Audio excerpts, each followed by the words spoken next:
जब भी करुणा की बात की जाती है तो लोगों के मन में दो विचार आते हैं। पहला तो ये कि ये एक बहुत नाजुक सी भावना है, एक नाजुक सी अनुभूति है, या एक ऐसा मूल्य है जीवन का जिसको हम जिएंगे तो अच्छे इंसान बनेंगे और भलाई भी कर पाएंगे। दूसरा जो विचार आता है वो ये कि एक धार्मिक सी चीज है, उपदेश की चीज है। लेकिन ऐसा नहीं है। सारे मत, पंथ, मजहब करुणा से पैदा हुए। किसी मत, मजहब, किसी पंथ ने करुणा को जन्म नहीं दिया, इसलिए श्रेय करुणा को जाता है। इसकी सबसे बड़ी वजह यह है कि करुणा नैसर्गिक है, प्राकृतिक है, हम सबके भीतर है। अगर जीवन है तो चेतना है और करुणा भी है।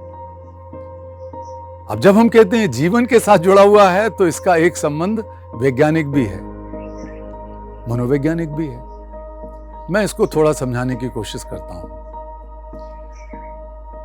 जब से मनुष्य पैदा हुआ या मनुष्य के पैदा होने से पहले, जो कि आधुनिक विज्ञान मानता है कि पहले लोग जानवर थे, फिर धीरे धीरे करके बंदर, चिंपैंजी, इस तरह के बनते बनते मनुष्य बना। अगर इस धारणा को ठीक माना जाए तो भी जो इवोल्यूशन साइकोलॉजिस्ट, जो मनुष्यता या मानव के विकास या उद्भव के मनोवैज्ञानिक हैं, वो ये मानते हैं कि दो तरह की चीजें विकसित होती रहीं, क्योंकि वो थी पहले से। जानवर भी अपनी संतानों को बचाने की कोशिश करते हैं, उनको खिलाते पिलाते हैं, उनका ध्यान रखते हैं।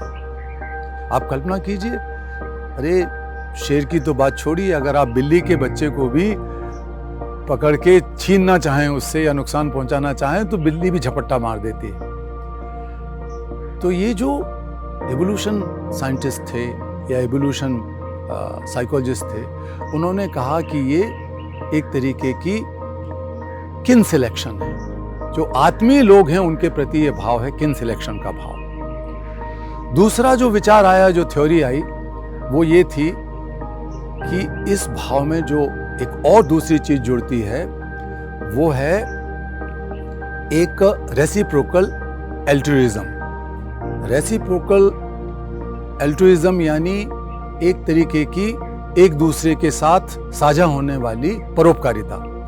वो समूह को बनाती है, संगठन को बनाती है। तो मानव, हम जानते हैं कि एक सामाजिक प्राणी है। समाज ने मनुष्य को बनाया, मनुष्य ने समाज को बनाया, यही चलता है। लेकिन अब लाखों सालों में हमारे डीएनए का बहुत विकास हो गया, ये सब जानते हैं, वैज्ञानिक सत्य है। अब इस विकास में से जो चीज और सामने निकल के आती है वो ये है कि करुणा एक परिष्कृत रूप में हमारे भीतर मौजूद है, लेकिन उसे दबा के रखा जाता है कहीं ना कहीं। हमारे भीतर का मतलब है कि हमारी बायोलॉजी का ये हिस्सा है, लेकिन हम उसको दबाते हैं क्योंकि हम दूसरे तरीके से बुद्धि के आधार पर आगे बढ़ते हैं। वो भी मनुष्य का स्वभाव है। आप जानते हैं कि हमारा जो मस्तिष्क है, मस्तिष्क अकेले में 86 अरब न्यूरॉन्स, यानी कि एक बहुत ही बारीक सेल की तरह होते हैं जो दिखते भी नहीं है। 86 अरब। इनसे बहुत सारी चीजें होती हैं, निर्णय लेना, देखना, सोचना, करना, पूरे जीवन का चक्र उससे प्रभावित होता है या चलता है, यूं कह सकते हैं। साइंटिस्ट ये मानते हैं। लेकिन कम लोगों को ये पता है कि मस्तिष्क से अलग हृदय में भी न्यूरॉन होते हैं। 40,000 के करीब न्यूरॉन है। अब मस्तिष्क वाले न्यूरॉन तो बहुत आपस में गुथ गए हैं, क्योंकि बहुत ज्यादा है इनकी संख्या। तो इतनी छलनियां उनकी बन गई हैं कि जब हम बाहर कोई चीज देखते हैं, महसूस करते हैं, तो वो विद्युतीय तरंगे या चुंबकीय तरंगे, या यूं कहिए कि विद्युत चुंबकीय तरंगों के रूप में हमारे मस्तिष्क में चली जाती है। कई बार तो ऐसा होता है कि 1 सेकंड के तीसरे भाग में वो अंदर चली जाती है।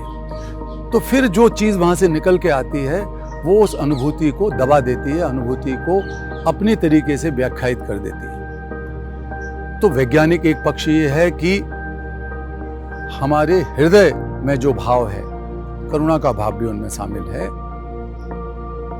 हृदय की विद्युतीय तरंगें और चुंबकीय तरंगें मस्तिष्क की तरंगों के मुकाबले में कई गुना ज्यादा शक्तिशाली होती हैं। चुंबकीय तरंगें तो 100 गुनी शक्तिशाली होती हैं और हृदय की विद्युतीय तरंगें 60 गुनी शक्तिशाली होती हैं मस्तिष्क के मुकाबले।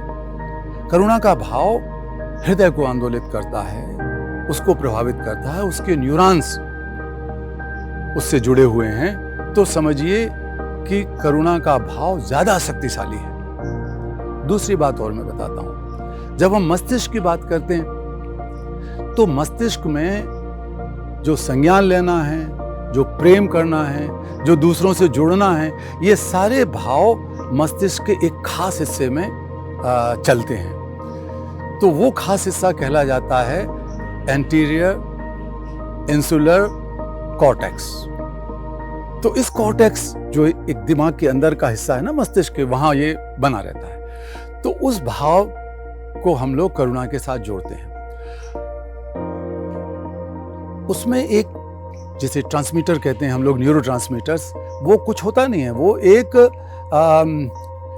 यूं कहिए कि न्यूरोकेमिकल एक रासायनिक तत्व है जो दिखता भी नहीं है लेकिन बहुत प्रभावशाली होता है। वो जितना प्रभावशाली होता है, जिसको डोपामाइन कहते हैं, उससे आत्मीयता, प्रेम, ममत्व, करुणा वगैरह के भाव बढ़ते हैं और उसको हम बढ़ा सकते हैं। करुणा के भाव से हम डोपामाइन न्यूरो सेल्स को ज्यादा एक्टिवेट, ज्यादा सक्रिय रख सकते हैं और मस्तिष्क के उस हिस्से को ज्यादा हम शक्तिशाली बना सकते हैं अगर हम करुणा की जिंदगी जीते हैं तो। इसमें एक और बात है, पहले डीएनए के साथ छेड़छाड़ करके लोग एक जेनेटिकल या जेनेटिक इंजीनियरिंग शुरू कर दी उन्होंने, जिनमें जीन्स में बदलाव कर देते हैं, जीवन की पूरे चक्र में, पूरे तंत्र में बदलाव कर देते हैं और उस पर बहुत ज्यादा बहस हुई। फिर कुछ सालों से एक और विचार सामने आया, वैज्ञानिक विचार सामने आया जो बड़ा आधुनिक है, वो कहलाता है एपिजेनेटिक्स।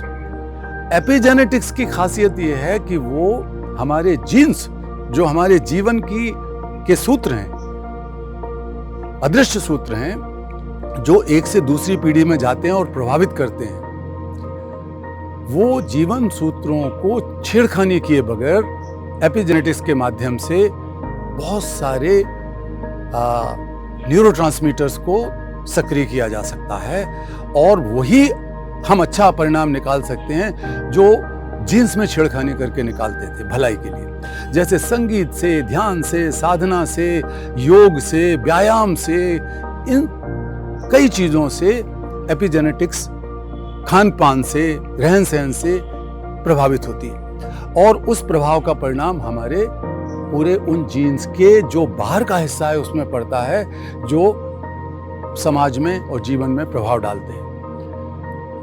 करुणा का जो व्यवहार है, चाहे हम अपने आसपास की करुणा, चाहे हम अपने परिवार की करुणा, चाहे हमारे भीतर की करुणा, चाहे हम समाज की बुराइयों का, अन्याय का अंत करने के लिए ट्रांसफॉर्मेटिव कंपैशन का उपयोग करें, वो कहीं ना कहीं हमारे एपिजेनेटिक्स का हिस्सा है। इस पर और शोध की जरूरत है, बहुत ज्यादा काम की जरूरत है, लेकिन हम ये मानते हैं कि विज्ञान का गहरा संबंध करुणा से है और करुणा का गहरा संबंध विज्ञान से है, क्योंकि ये हमारे जीवन का, हमारे शरीर का हिस्सा है।